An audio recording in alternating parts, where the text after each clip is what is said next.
Good morning, St. Francis. It is Wednesday, September the 1st, 2021, Wednesday of the 22nd week of the year, the 22nd week in Ordinary Time.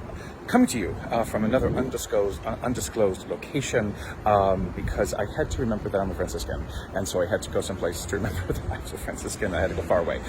It's actually the Midwest. It is Chicago. I'm in an alleyway because in the front of the building there's just a little bit too many people. I don't want to scare them. So this is our friary in Chicago, and it is the house of studies for our student friars who study at the University of Chicago. You can tell it's a Franciscan place because there is a compost bin right there to my left or my right, however this films out. So I am here for this couple of days doing some work with them, which is nice to be with Franciscans again. So today's readings, we move from Thessalonians to Colossians, and in Colossians, Paul does a greeting like he does to every epistle that he writes. So the church at Colossae, another city in Greece, he is very happy that they have accepted the gospel and that they are moving forward in faith, and that the gospel was brought to them by a certain man named Epaphras, who Paul calls a fellow slave, but not necessarily perhaps a slave as we would understand that word being used in modern times. It's probably another worker, a fellow worker with Paul.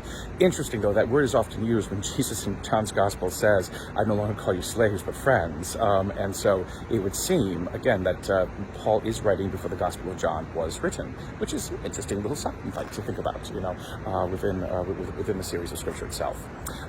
In Luke's Gospel, we move from the man who had a demon inside of him, evil spirit or whatever it was, to now Jesus healing Peter's mother-in-law who was sick with fever. Interesting always, Peter's mother-in-law gets up and begins to wait on Jesus and the other apostles. God, that woman just got over being ill and you're making her make dinner? What the heck's wrong with you people? But that's how it was. And so in her own generosity and her own graciousness, Peter's mother-in-law gets up, makes dinner for everybody because she's happy that she is well. Another healing of demons, again, are evil spirits, Jesus silencing them.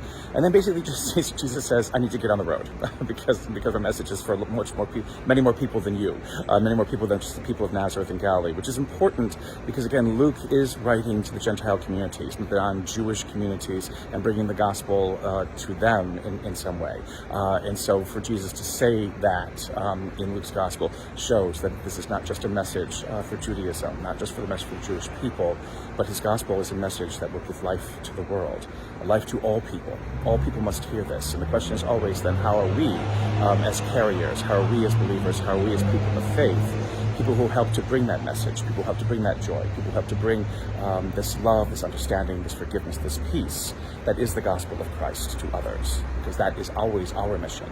That is always what we are called to do and what we must do, so the kingdom, the reign of God, may become more and more flourishing on the face of this earth. And may the Lord give you his peace.